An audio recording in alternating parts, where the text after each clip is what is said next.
Hello guys, and welcome to another episode of my lecture. On today's episode, we'll be talking about Section 10 of the Evidence Act, which talks about facts relevant when damages are claimed. In my last class, I discussed about Section 9, when facts not otherwise relevant will become relevant. In today's class, we'll be talking about facts that are relevant when damages are claimed. So we go straight to Section 10. So Section 10 tells us that in proceedings in which damages are claimed, any fact which will enable the court to determine the amount of damages which ought to be awarded is relevant. There are two elements for this section. Number one, damages are sought. Now, any fact supporting the claim of damages, that's the second element, would be relevant. When you get to the explanation, it tells us that in civil matters, there are different types of damages which are requested.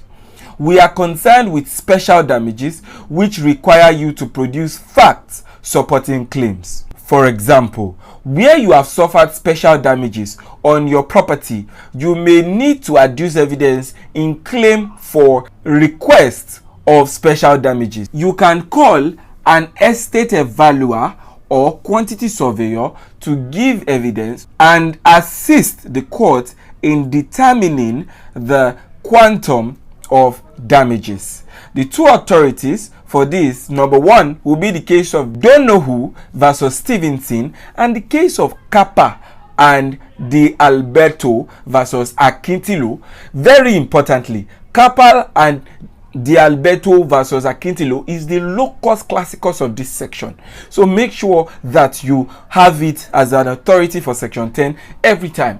When they tell you what section of the Evidence Act says that when a counsel in court is asking for damages, any fact that is being adduced tailored towards those damages in order to shed more light on damages would be relevant facts. That is the case of CAPPA and DONOGHUE versus AKINTILO and Section 10 of the Evidence Act. To better buttress this, I can remember when I interned in a firm in my year 2.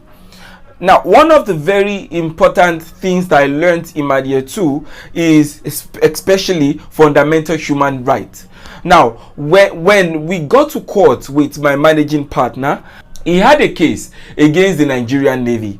His client was arrested by the Nigerian Navy, locked up in a room, beaten in a dark room, beaten, I think it's their guard room. He was beaten for about 5 good days with no food. 5 good days. As a result of that, he had ulcer of the stomach.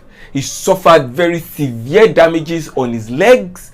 His face was brutalized and all that. When he was finally released, he briefed my managing partner at that time in the firm that I worked, and he went to court on his behalf. And then he sought damages of 100 million naira.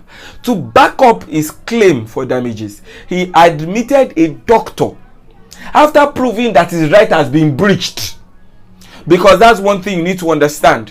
When he got to court to prove that his right has been breached, he had to bring the person who was beaten, that's the client, to come and testify as to what happened and any other supporting witness. But the testimony as to what happened does not equate into 100 million naira damages. He has to prove that 100 million naira is what he demands. Not just demanding. He must prove that due to what has happened, these are the things that are making me want to collect 100 million. So he brought a doctor to the stand, and then the doctor began to testify. The doctor said that having examined his legs, he was fractured on this part and this part. That will cost about 5 million naira for treatment. He brought another doctor for the face. The one said that, oh, his eye was bruised, he would need to go for checkup. That would cost about 10 million naira. He brought another doctor for the stomach where he had ulcer. That one said, yes, you have to be on treatment for about 2 years to cure the ulcer properly. That will cost about 20 million. Everybody just came and spoke as to, those particular things in relation to the damages. And then at the end of the day, of course, the court is not Father Christmas. The court did not award 100 million naira, but the court awarded 35 million naira against the Nigerian Navy. Now, you can see, if he had not brought any supporting evidence, he just came to the court and they said, my lord, they don't beat me. Lord, you need to see what happened. I was brutalized. They beat me. They threw me into punching bag. My lord, they did not. The highest my lord will give you is 500,000. You say, yeah, sorry, so they just beat you, sorry. Okay. So my judgment is 500,000 because you did not show that the beating has resulted into things that I should award you money for. Do you understand that? So when you are claiming damages against a party in court, you must make sure that you bring evidence sufficient enough. So for example, if in a nuisance case you want to show that the other party is playing loud music and it has affected your sleep, and you are bringing, number one, an order for injunction to stop him, and number two, order for damages as to the months by which you'd have to stay in the house with such noise, it's fine. But if you are just saying order for damages, my lord is going to give you 100,000 naira as order for damages. But if you are able to show that due to the noise, your sleep has been distorted, and due to that, it has affected your brain, due to that, it has affected your, after you shall concoct the whole thing, my lord will still give you about 10 million naira because you have brought a specialist. Now note that when you are proving it, you have to prove with somebody who is an expert. He has to be an expert opinion. You cannot just come to the court, bring Baba Salahu to come and talk about how your sleep being distorted would then affect your mental health. Baba Salahu is a carpenter. How can Baba Salahu come and give us opinion about that? You have to bring a sleep doctor or somebody with so much experience in that area to discuss about that.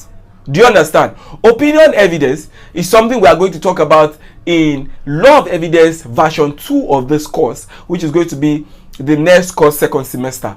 But in this particular course, we are going to be talking about other things but opinion evidence and others.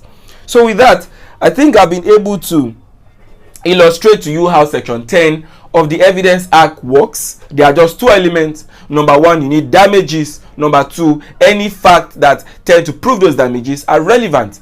DONOGHUE and Stevenson, and the case of CAPPA and D'Alberto versus AKINTILO. And this is where I'll round up my class. In my next class, I'll be talking about section 11, fact showing existence of state of mind, body, or bodily feeling. And with that, I'll see you in my next class.